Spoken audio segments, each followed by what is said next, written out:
Hello everyone, আমার চ্যানেলে আপনাদেরকে স্বাগতম। এখন জলপাইয়ের সিজন প্রায় শেষ, তো বাড়ি থাকা কিছু উপকরণ দিয়ে বানিয়ে ফেলুন টক ঝাল মিষ্টি জলপাইয়ের আচার। তো কথা না বাড়িয়ে শুরু করি। এখন আমি একটা পরিষ্কার কড়াইতে দিয়ে দেব শুকনো মরিচ, 5 ফোড়ন, জিরা। এটা আমি কালো করে ভেজে নেব।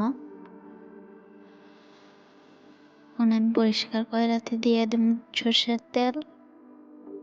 এখন দিয়ে দেব শুকনো মরিচ, আস্ত জিরা।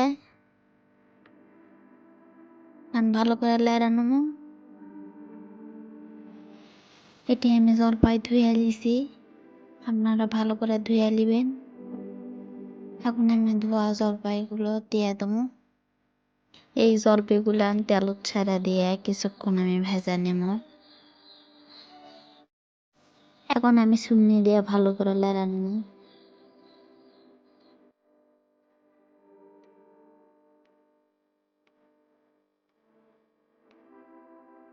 লাড়া হয়ে গেছে আমার, এখন আমি ঢাকা দিব। এখন আবারও ঢাকনা উঠে নিব। এখন আমি দিয়ে দেবো পরিমাণ মতন লবণ, দিয়ে দেবো হলুদ, মরিচের গুঁড়া। যারা ঝাল পছন্দ করেন তারা একটু বেশি করেই দিবেন।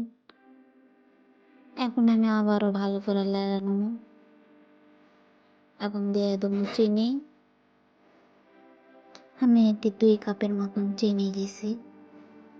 আপনারা চাইলে কমাও দিতে পারেন, বাড়াও দিতে পারেন। এখন আবারও ভালো করে আমি নেড়ে দিচ্ছি। এখন আবারও ঢাকনা দিয়ে দেবো।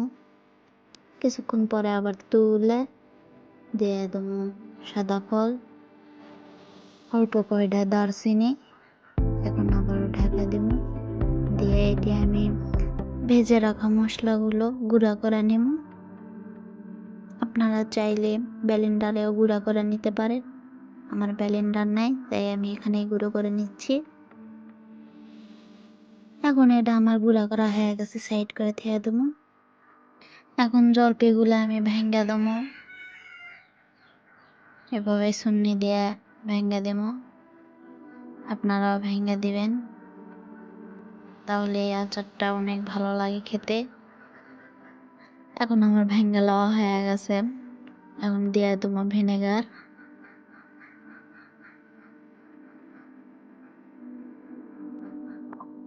ভিনেগারের পানিটা ভালো করে মিশিয়ে নেব।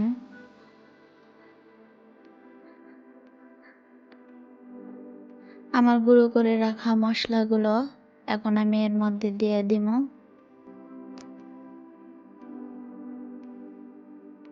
এই মশলাটা দিলে এত সুন্দর ঘ্রাণ বের হয়, আর খেতেও অনেক সুস্বাদু হয়। আপনারা ট্রাই করলে বুঝতে পারবেন। আমার জলপির আচারটাও হয়ে গেছে। তো এখন জলপি প্রায় শেষ। আপনারা তাড়াতাড়ি বাড়িতে এভাবে ট্রাই করুন, আশা করি অনেক ভালো লাগবে। আমার ভিডিওটি ভালো লাগলে লাইক করবেন, শেয়ার করবেন। এরকম আরও নতুন নতুন ভিডিও পেতে অবশ্যই সাবস্ক্রাইব করে দিবেন। ভালো থাকবেন, সুস্থ থাকবেন। আল্লাহ হাফিজ।